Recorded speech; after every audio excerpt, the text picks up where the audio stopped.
If you are familiar with any theories of history, the theory you have most likely heard of is Whig history. This was a term coined by English historian Herbert Butterfield as a critical way of describing the 19th century liberal view of the inevitable march of technological progress and constitutional rights ad infinitum. There are, of course, other theories of history, such as Marx's dialectical historical materialism, in which economic class conflict continues until material conditions are the same for all. It is from these mechanistic views of history that we get the phrase, the right side of history, as if it were an inevitable linear process, the end of which is therefore some kind of foregone conclusion. These linear views stand in contrast to Thomas Carlyle's persuasive cyclical theory of history, memes of which you've doubtless seen circulating on social media. In his book, The End of History and the Last Man, liberal philosopher Francis Fukuyama presents an interesting thesis of history which he draws from Hegel. Hegel's idealistic view of history is also linear and can be described as the struggle for recognition.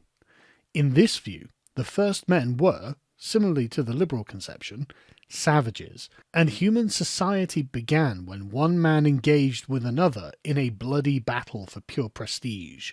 That is, when one man fought another to force him to recognize his superiority, and thereby turning the defeated man into a slave. The dialectical process, in the Hegelian view, is therefore a process of a struggle for mastery, in which the slave develops a critical consciousness over the millennia about that which they lack, recognition of an equal status to that of the masters. The masters themselves don't develop this, as they live with the apex of recognition, and do not need to spend time contemplating it. They instead only need to act. And so the motor of history is a series of constant demands for recognition from the lower classes against the prestigious higher classes. Fukuyama found Hegel's theory to be a satisfying complement to the materialistic Whig view, which fails to explain the continued activism of people in the modern day. Materially, the conditions for minority groups are essentially the same as for anyone else. Hunger is a problem that the West has solved, and the apparently marginalized groups protest wearing the latest fashions and record themselves protesting on the latest iPhone. Through the purely materialistic frame, these minority groups look like spoiled ingrates. They have the same civil rights and access to material abundance as anyone else, so what is the problem? It would seem inexplicable, but from Fukuyama's Hegelian perspective, it becomes more understandable. The core of their grievances are not really material in their origin, but idealistic. And we can see that the various minority grievance industries that operate today operate primarily on the axis of recognition. Take, for example, Black Lives Matter. The core contention of this slogan is that we do not recognise the importance of black lives and the struggles that black people apparently uniquely endure, and the slogan itself is a way of marking out in our collective psychic landscape this group for appreciation by mainstream society. It isn't that this won't translate into vast sums of money being transferred from wider society to the interest group, nor that the activists themselves are not heavily, if not primarily motivated by money, but the impulse for such actions is this demand that society recognises the importance of this group. The concept of a trans day of visibility follows the exact same logic. Why would Biden feel the need to make an accidentally hilarious proclamation on Transgender Day of Visibility as if he were wearing a powdered wig and declaring independence from the British Empire? This is from the text that is currently on the White House website. Today, we send a message to all transgender Americans. You are loved, you are heard, you are understood, you belong. You are America, and my entire administration and I have your back.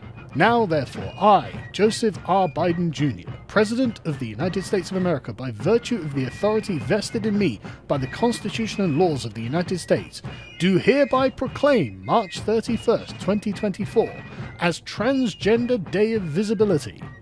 I call upon all Americans to join us in lifting up the lives and voices of transgender people throughout our nation and to work towards eliminating violence and discrimination based on gender identity. In witness whereof I have hereunto set my hand this 29th day of March in the year of our Lord 2024 and of the independence of the United States of America, the 248th.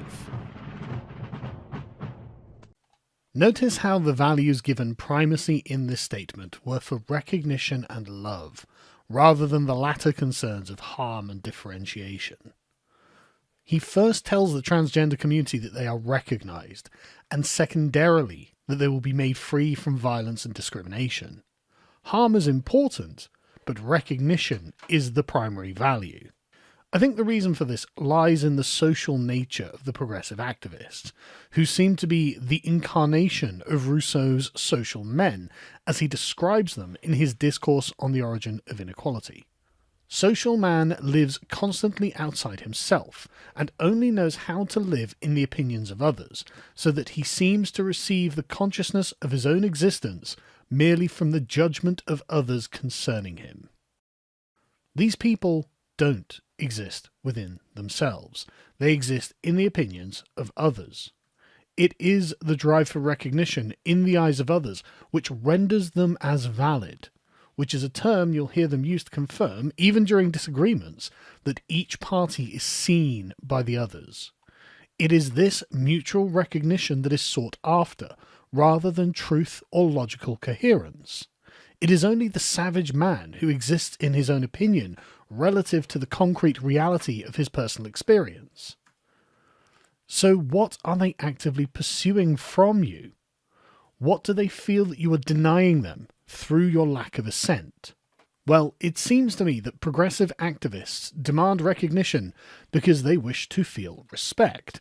They seek your validation because they expect to live in a social reality which believes in the equality and therefore the sameness of their way of life in relation to your own. They wish for you to believe, as they do, that there are no differences between different ways of life, and the way to overlay this hyper-reality on the material world is through consensus. The savage, who lives outside of the false refuge of bourgeois consensus, may well point out the tangible differences and appeal to reason and truth, but these play no part in the consensus reality that the drive towards recognition holds. They are in fact barriers to it, and must be critiqued away as the irrelevant bigotries of savage men who have not yet learned how to be civilized. You could point out, for example, that a transgender day of recognition undermines the central thesis of transgenderism itself, that men can become women and women can become men, therefore making trans women women and trans men men. Having a transgender day of recognition highlights that transgender people are fundamentally not the same as cisgender people. This will make no impression on the activists themselves. They will not attempt to find a more logically consistent method of expressing their views on the subject, because that isn't what this was about in the first place. The point was to give universal recognition to all people in all groups, no matter what dark places that ends up leading us towards, because to the bourgeois social man, recognition without respect is cruelty, which is why the transgender activists reacted in horror at the transgender monster voiced by a transgender actor in the video game Dead by Daylight. It isn't enough to merely have representation and recognition. It must also be delivered in a form by which respect, status, honour and value can be derived, because that's what all of the demands for visibility are really about. From their perspective, any attempt to make consistent the logic or make the beliefs conformable to reality are psychic attacks on the activists and their communities. In their minds, you are reputationally harming them by not buying into their consensus reality and accepting the validity of their claims. You, by the standards of universal recognition, must accept their differences are in fact samenesses, or else you are destroying their teleological view of history, rending the social fabric asunder, and ultimately causing them to cease to exist. This, I think, is why they call it a genocide when you refuse to indulge their worldview. But do you owe them recognition? Is truth more important than consensus? Is history a linear series of events which have a telos, to which there can conceivably be an end point? Do you think that minority groups have a moral claim over your attention and everything that follows from it? Do they merit the outsized place they have in modern political discourse? Do you, at the bottom of it, feel that these people are worthy of your respect, your consideration, and your love? They certainly think so, but ultimately, that decision is up to you.